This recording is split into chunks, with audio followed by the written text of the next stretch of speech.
Good afternoon to you. Mark Sott of HurricaneTrack.com here with your Hurricane Outlook and discussion for Thursday, November 14th, 2019. Not a lot going on in the tropics as you'd expect for November, but we do have quite the impactful coastal storm setting up for portions of the southeast and specifically the North Carolina coast for this weekend. And then we need to keep an eye out for the potential of quite a beast of a storm for next week. The modeling coming in kind of waffling back and forth between very intense, close enough to the coast to be a big impact system, to less intense, farther out to sea, and less of an impact system. So even as the tropics wind down, a lot to keep up with in the world of weather that could have potential big impacts on you. Well, depending on where you live anyway. There is some stuff to talk about, though, in regards to hurricane season and so forth. In the Pacific, this area right here, Invest Area 93E, will go on to become the next depression, maybe named storm out that way. 90% chance of that happening. You can see it here on the satellite version of the graphical tropical weather outlook. And this is the development area headed up in the direction of the Baja, but it will weaken well before it gets there due to strong upper-level winds that will come out from this way and decapitate that system. We can see it on the satellite animation. It's interesting that this was not mentioned. It's a little swirl out here, low-pressure area, strong upper-level winds cutting it off. But nevertheless, this is the other system, 93E.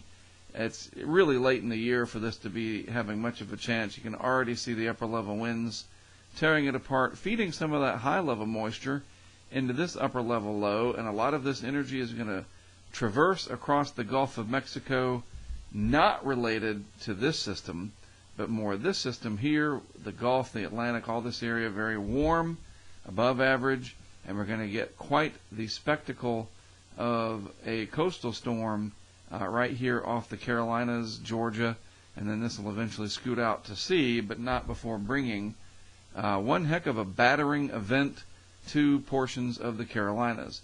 East of the Lesser Antilles over here, some energy trying to get together, not as prevalent in the modeling as we saw a couple of days ago.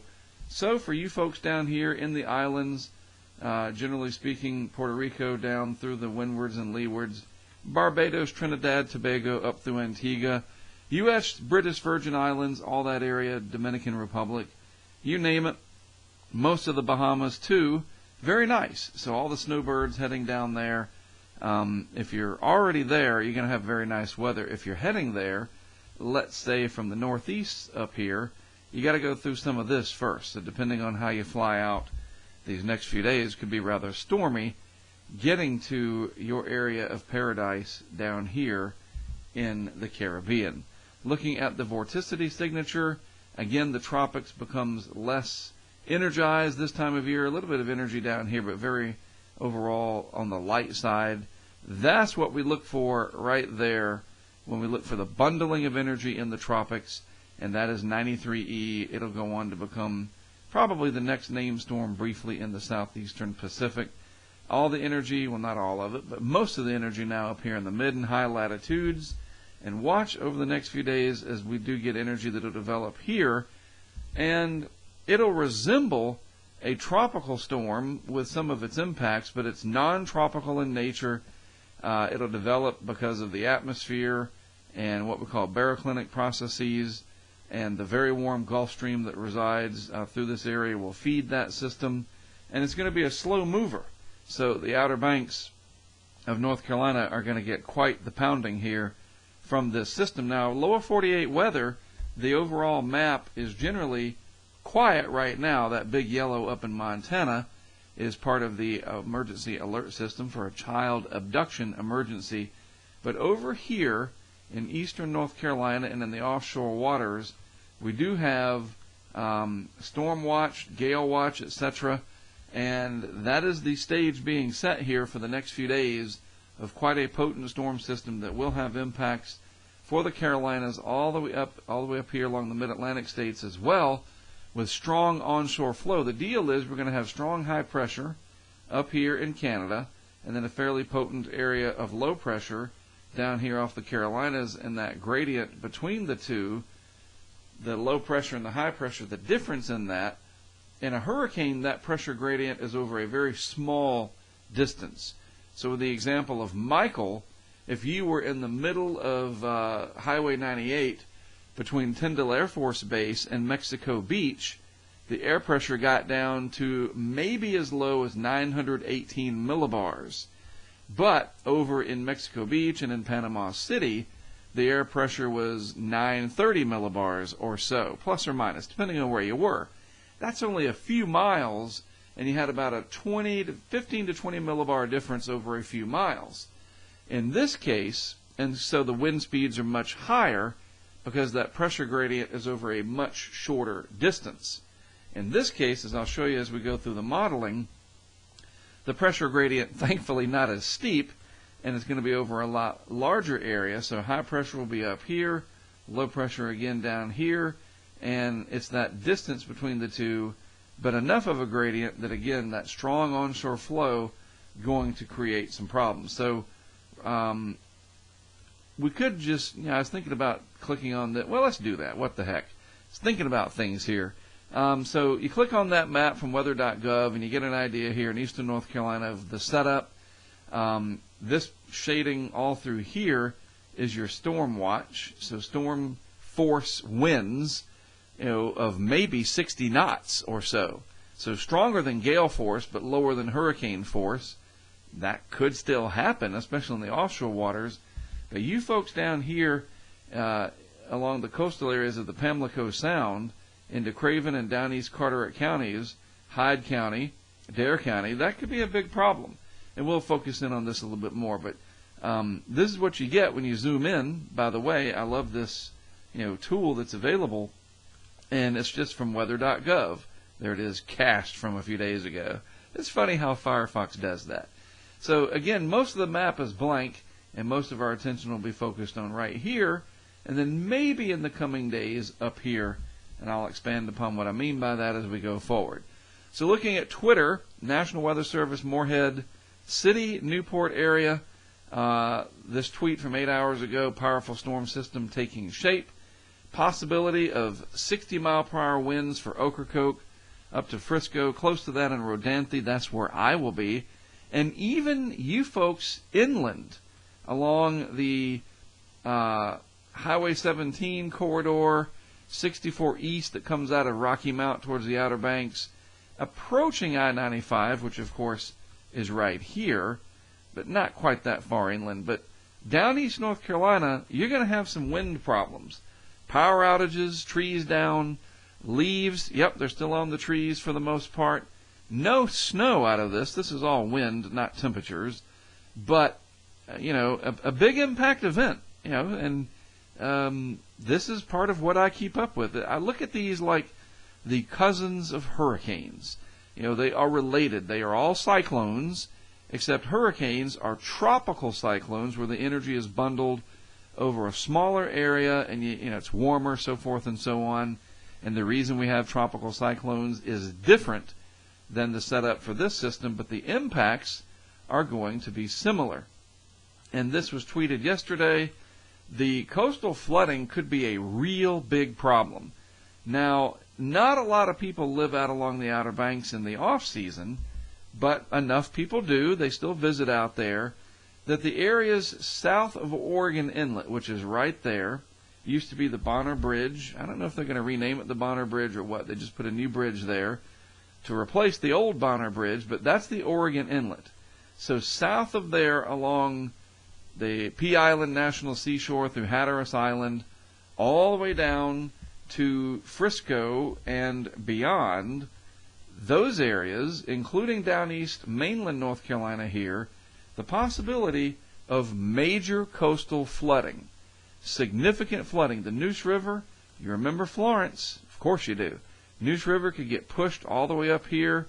So New Bern, Minnesota Beach, maybe parts of Havelock, the usual areas that the water backs up into will be possibly inundated this time around. And you need to take that very seriously and be ready to move property out of the way and make sure you don't do anything that defies common sense so that you end up putting your life in danger. It could be life threatening. I'm not kidding about that. And they mentioned that in some of the discussions coming out of the National Weather Service, Morehead City, Newport area. So I'm going to focus on this area of the Outer Banks down to Buxton, Frisco area, etc.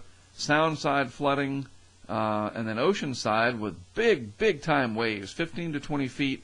And again, that onshore flow coming in here, north to northeast winds is going to really pile up the water, and it's going to be usually unlike a hurricane, which is in and out. This is going to evolve and be around for a couple of days. So here's the GFS solution from 12Z today. Here's the east coast of the U.S. outlining the Outer Banks. There's Florida. And so now you hopefully have your bearings. So we move it out in time. So here's tomorrow morning. This is Friday morning. The low pressure area, at least one of them, starts to take shape off the coast of South Carolina. So it's going to be a rainy, dreary, yucky day tomorrow and through tomorrow evening along most of the Carolina coast. So if you have travel plans, etc., be prepared for that. The first low pressure area kind of shears out. The energy of it escapes, etc. It's kind of a strange and complex setup, but then a more potent low pressure area develops by Saturday through Saturday afternoon. So that by the time we get to 72 hours or Sunday morning, you are not misreading that if you can see it. That is 989 millibars. Now, most hurricanes typically become a hurricane below 990. 987, 985. So the pressure is getting down there. You can see the comma shape to it, so it's still spread out and definitely non-tropical. But it will be over the Gulf Stream, which is very warm through here. So some of this will have some convective mechanisms at play. So some of the rain could be very heavy. There could be some thunder and bursts of very heavy rain. But look at the gradient, and this is what I was talking about. 1037 millibar high in southeast Canada, 989 millibar low, and the difference between those two over that distance, which is fairly substantial, we'll call it about 1,000 miles, something like that. Hopefully I'm close.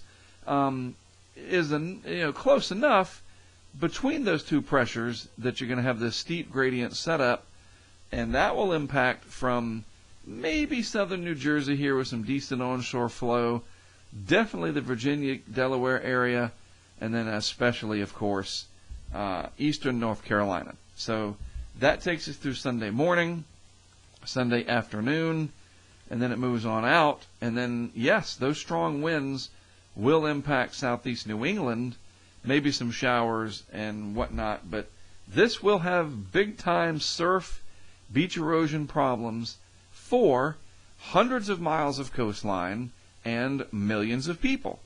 Docks get busted up, beach erosion, dune issues, you name it, that's going to be a problem. That system moves out. By day 5, the pattern gets a little bit quieter, but you can see even on this map, whoops, I didn't mean to do that, trying to get my drawing tool back, that even on this map, the heights are still fairly low with troughing here in the east, and maybe another storm tries to develop off the southeast coast by the time we get to day 6. There it is, and beyond. Now, we'll see. Some of the modeling has suggested that that second storm could be a doozy. What does the Euro show for what it's worth? Now, this is every 24 hours. Valid today, the initial condition. Here's tomorrow, the low starting to take shape, similar to what the GFS shows. There it is right there. And then 48 hours out, a little bit farther to the south and east, there's some energy. That's what that green is, mid and upper level energy that helps to energize this system. So most of the energy coming from the atmosphere, some feedback from the warm ocean, and then at 72 hours, similar to the GFS, fair enough distance offshore, but a little bit weaker on the Euro. I don't know which model has the handle on this the best, but the net result is the same. There's those isobars, all those lines of equal pressure, and this means strong onshore flow, definitely setting up. big-time coastal problems as this moves out. Trough digs in. You can see that in this green shading here. Deep trough in the east. And then maybe another storm system, this time on the 12C GFS. It's a little weaker. And you can tell that the energy is kind of spread out here with this next system. By the way, just to show you how these can waffle, this is the 0Z last night at day 6. There's day 7. Yup, a lot of people were talking about that. That's a 974 powerhouse storm a week out from last night's Euro. Comparing it to the 12Z today, it's a lot different, as you can see there. Well, I guess it is a lot. Anyhow, I want to shift just the domain here for the map extent to the lower 48 just to show you out west by day 7. Maybe some changes. This is last night's run, so let's go to the 12Z. There we go. Day 7, please. Thank you very much. So by day 7, more ridging here in the east, and then finally, troughiness and storminess out west for you guys. So California, the Intermountain West, Rockies, Sierra, maybe the Olympic Range up here, all the way down to the desert floors, possibly some rain. I'll focus on that more coming up. So real quick, just a little bit of geography and impact talk here. In my plans, I will head out to the Outer Banks starting tomorrow afternoon and evening. I will be out here. I will be staying in Rodanthe. I'll set up equipment, live cameras, a few of our GoPro systems. I'll bring in my weather station, one of them, and set that up in Rodanthe as well. I'm going to stay south of Oregon Inlet, and hopefully my vehicle doesn't get swamped with sand and muck. But I'm going to use my own personal vehicle, one of our a Chevy Tahoe that we've got that one of our partners bought for us a few years ago. I always have a difficult time explaining that. We've had the Tahoe that you all probably know about. That's retired. And then we bought an identical 2001 model Tahoe for like $5,000 in early 2017, and that still runs. It just doesn't have all the weather equipment on it. It's got my logos on there, but it's more of our secondary vehicle. It's still 18 years old, though, but it has four-wheel drive, still runs great, fingers crossed, and I'm going to use that. So I'm just trying to explain that. Normally I'd do a rental car, but, I mean, this is pretty close to home, so no big deal. So that being said, those will be the primary areas that I focus on. And in terms of impact, again, strong onshore flow. You folks down here on the sound side of the Outer Banks and some of these sound beachside sides, the west side of the Pamlico Sound, the Neuse River, maybe the Pamlico River, that could be a big problem with surge, and that's what it is. It is storm surge, but it's storm surge from an extratropical system, a mid-latitude storm that'll be parked, down here, and then that counterclockwise flow around it driving the wind in, rather than a concentrated hurricane moving in. And you folks in North Carolina already know about this generally. But just a reminder, these can have very similar impacts to hurricanes. So you guys that live along this area, even inland, like I said, maybe the US 17 corridor and points east, this could be a rather nasty weekend for you. And then not to ignore the fact that a little bit farther to the north, all the way up, possibly to southeast New England, as this moves offshore, the low does. Yep, you could get some strong onshore flow here, and that could pose an issue as well. So there you go. Let's see. Nice. All right. A lot to keep up with. Obviously, I will be on top of it. I'll have another update for you tomorrow morning, and then tomorrow afternoon and evening I'll be heading out to the Outer Banks. I will stream that live on our public YouTube channel. And then, of course, when we set up the camera systems, those will go into our HurricaneTrack Insider site and to our patrons on Patreon. So if you are a current patron, stay tuned as I post updates there. And, hey, that's the benefits. That's the crowdfunding helps to get me, where I can do this full time, serve the public, serve the science, and, go out and observe these systems with the equipment that we've got. And you guys are helping to make that happen. So I'll still tweet some pictures and some data, etc. But our patrons, of course, they receive the most benefits because they support, through crowdfunding, this entire effort. All right? All right, that is it from me. Have a great rest of your Thursday afternoon. As always, thank you for tuning in. I'm Mark Stout of HurricaneTrack.com. I'll have more for you tomorrow morning.